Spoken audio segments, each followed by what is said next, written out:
ഇനി കേരള രാഷ്ട്രീയത്തിൽ കോൺഗ്രസിന് സ്ഥാനാർത്ഥിക്ക് നല്ല പഞ്ചവുമുണ്ട്. എന്തുകൊണ്ട് വട്ടിയൂർക്കാവ് മത്സരിച്ച കെ മുരളീധരനെ പാലക്കാട് മത്സരിപ്പിച്ചുകൂടാ? പാലക്കാട് മത്സരിപ്പിച്ച് ജയിപ്പിച്ചുകൂടാ? ഇത് മത്സരിപ്പിച്ച് വീണ്ടും പരാജയത്തിലേക്ക് തള്ളിവിടാൻ വേണ്ടിയിട്ടാണോ? എന്തുകൊണ്ട് ഈ പിഷാരടിയെ പോലെയുള്ളവരെ കെട്ടിയിറക്കി? പിഷാരടി ആരുടെ നോമിനിയാണ്? പിഷാരടി കോൺഗ്രസിന് വേണ്ടി എന്താ സംഭാവന ചെയ്തിട്ടുള്ളത്?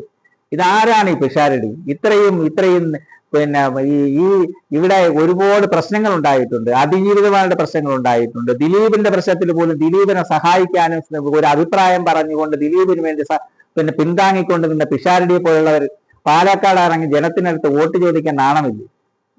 ഈ സ്ത്രീകളെ പരസ്യമായിട്ട് ഇത്രയും തള്ളിപ്പറയുന്ന ഒരവസ്ഥ, സ്ത്രീകളെ വളരെ മോശമായി ചിത്രീകരിക്കുന്ന അവസ്ഥ, ഇതെല്ലാമല്ലേ ഇയാളുടെ ഭാഗത്തു നിന്നുണ്ടായിട്ടുള്ളത്?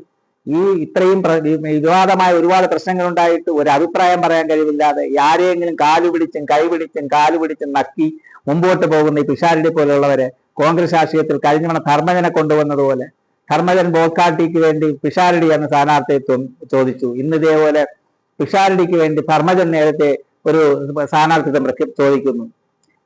രാഹുൽ ഗാന്ധിയുടെ കൂടെ നടക്കുന്നു. ഇതൊക്കെ നാണം കെട്ട പ്രവൃത്തിയല്ലേ? ഇതാരാണ് ഈ പിഷാരടി? ഇത് കോൺഗ്രസ് ആലോചിക്കേണ്ടതല്ലേ? കെ മുരളീധരനെ പോലെ ഒരാളിനെ പാലക്കാട് വിട്ട് ജയിപ്പിച്ചാൽ ഇവർക്ക് ദോഷം വല്ലതും ഉണ്ടാവും? അതേ അയാളെ വീണ്ടും വട്ടിയൂർക്കാവ് തരത്തിൽ ഒന്നുകൂടെ പരാജയപ്പെടുത്താൻ വേണ്ടിയിട്ടാണോ ഈ കൊണ്ട് നിർത്തിയിരിക്കുന്നത്?